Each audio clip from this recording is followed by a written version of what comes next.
Welcome to TechViews1x.com. Today, we're diving straight into a seriously fascinating shift happening right now in the AI world. We're examining how OpenAI is rapidly transforming from a consumer-facing research lab into an absolute juggernaut in enterprise software and advertising. If you've been following the AI space, you know OpenAI built its massive brand on ChatGPT. But beneath the surface, a huge structural and financial evolution has just taken place. So this explainer is going to map out exactly how a company that was literally founded as a nonprofit to protect humanity is now aggressively pivoting to capture the global corporate market. To understand this metamorphosis, we're going to follow the money across 5 key areas. We'll cover the enterprise revenue flip, the new enterprise mindset, changing the guard, going fully for profit, and finally, their brand new advertising engine. Let's kick things off with Section 1, the enterprise revenue flip. You really have to appreciate the sheer scale and acceleration of their current financial momentum. OpenAI CFO Sarah Friar recently let shareholders know that the company has reached a staggering $40 billion annualized run rate. That is roughly double where they were just a single year ago. And get this, in July alone, their revenue went up 20% month over month. That kind of growth at this scale is just wild. And to put that into perspective, this enormous revenue jump is being fueled by a footprint of over 1 billion weekly active users and 2 million businesses globally. That business count, it's literally twice what it was a year ago. We're talking about heavy-hitting legacy corporations deploying their tech, companies like Morgan Stanley, Target, and T-Mobile. It's a level of scale that really proves generative AI isn't just a fun novelty anymore. It's becoming absolute core infrastructure.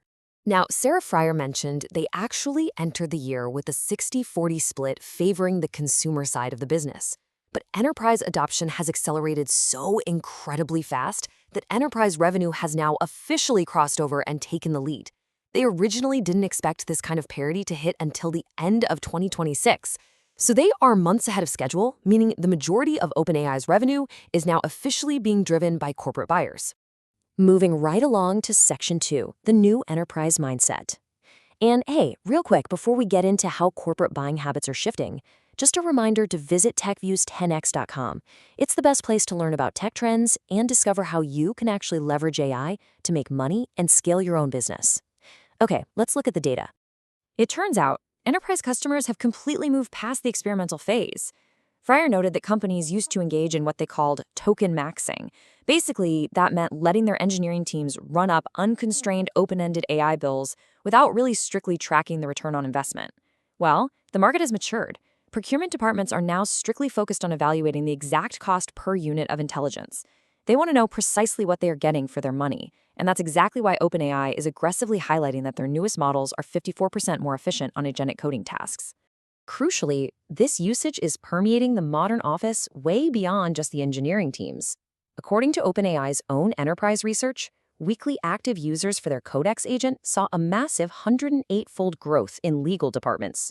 Sales and recruiting saw a 41-fold increase, and marketing grew 26-fold. People are actually delegating complex, multi-step work across the entire corporate structure now.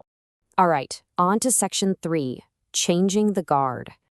To handle this massive corporate shift, there's been some serious executive musical chairs. Denise Dresser, a former Salesforce and Slack executive, was brought in as Chief Revenue Officer late last year to lay the enterprise foundation.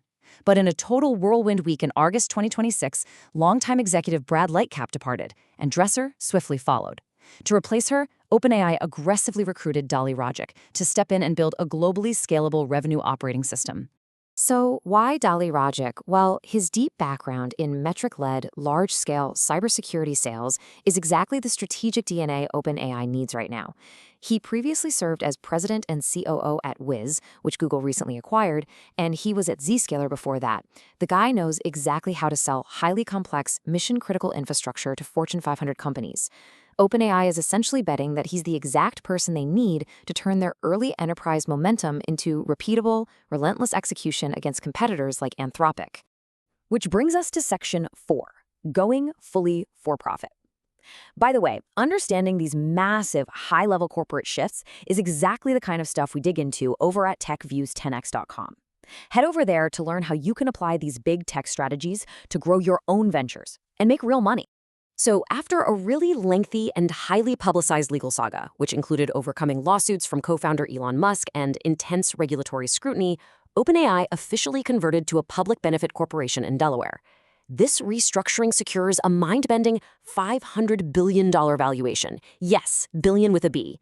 As part of this new agreement, their primary backer, Microsoft, holds a roughly 27% stake in the new for-profit entity. That stake alone is worth over $100 billion.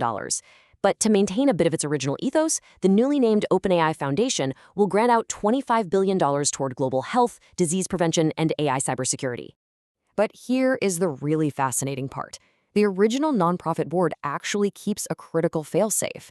If OpenAI achieves AGI, or artificial general intelligence, which they define as highly autonomous systems outperforming humans at most economically valuable work, the rules instantly change. An independent expert panel will be responsible for verifying when AGI is actually reached. If and when that happens, it automatically terminates Microsoft's access to confidential research methods, though Microsoft does get to keep some commercial product rights. It is such a unique legal tightrope, trying to balance hyper-capitalist growth with their original safety mission. Finally, let's hit Section 5, the advertising engine. Just 6 months after they initially tested ads inside ChatGPT for free users back in February of 2026, their advertising business is already approaching a $1 billion annual run rate. They've rapidly expanded this testing from the US to markets across Europe, Latin America, and Asia. I mean, that is an incredibly fast ramp up for a brand new ad network. And they aren't just sticking to basic text ads either. They're rapidly moving into much more sophisticated formats. They're rolling out multi-advertiser carousels, which is a format designed specifically to capture the heavy digital ad spending of the retail and e-commerce sectors. By letting multiple products appear within a single unit, they can increase auction density and effective inventory without totally cluttering up that clean chat interface that users love. It's a highly calculated move to extract high-value clicks from people who are using ChatGPT to research purchases. So when you combine a $500 billion valuation, a totally successful flip to enterprise dominance, seasoned corporate sales leadership, and a rapidly scaling $1 billion advertising machine, it leaves us with a truly provocative question. As we watch this unprecedented metamorphosis completely rewrite the rules of the global business landscape, is OpenAI no longer just a research lab, but the world's next inevitable tech monopoly? Thanks so much for joining me on this explainer, and remember, be sure to visit techviews10x.com to learn how to leverage AI tools exactly like these to make money and accelerate your own business. Catch you next time.